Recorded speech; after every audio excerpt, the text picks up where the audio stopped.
Hello everyone, one more time. So as I was showing you earlier in the other videos, there are two screws here. You remove them and the blower will slide out.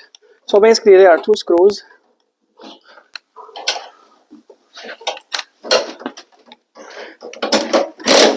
If you get a longer bit is better, but I can get away with this. Okay, and then when you have this out, you will be able to slide it out. Now, see, this was here, but I moved it earlier. Now you can remove the panel. Now, of course, your furnace is not going to be like mine. You're going to have everything in the place, the wiring, but I'm scrapping this. So that's usually when you remove the furnace, you can let somebody hold it like that, and you can slide it out.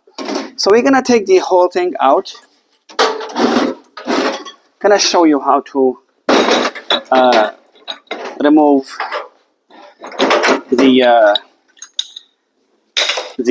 so the most difficult part is making sure this shaft is going to slide nicely from the wheel. That's going to be the most difficult part. And if that thing goes smooth, you're good. So the motor has a tip like a square screw. It's like a square tip. You can use this, but I have this. If you have this, it's better. It's called service wrench. Usually it's like a square. So I'm going to go counterclockwise. See, you move it. And yeah, luckily this one is sliding nice. So what you have to do is just remove these screws from here. And then you should be all set. So basically for this one you need, it's 12 millimeter. So you just go like that, clockwise, right? And then don't lose them like I'm doing. So this is ready to come out. Now don't forget there is one wire for the ground. You need to take it off, otherwise it's gonna bother you. So you move this one. Now this is all ready to go. So this motor is easier because the legs are already built in it. So other ones, you remember, it has like a belly band. It's more complicated. So this is ready to go. And then let's say you got a new one, right? You put it back like that. Again, you're gonna put the screws. Now try to be soft on it. Don't go too strong because you might strip the housing. So basically, I'm gonna match it like that, right? Try to go slow. When you get to the end, don't go like a full power. You don't want to strip the wire. I usually do the last one with the hand tight if possible, because it's very easy to strip this housing. No. So what happened is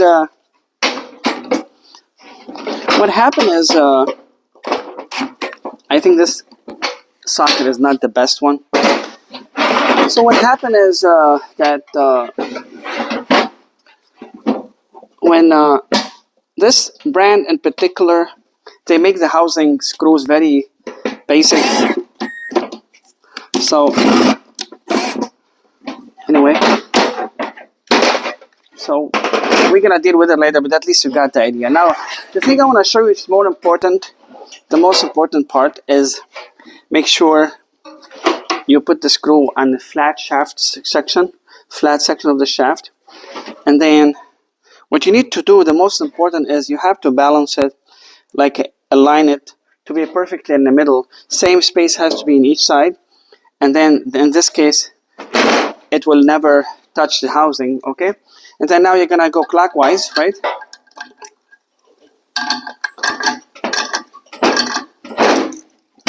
Okay, make sure it doesn't touch anything.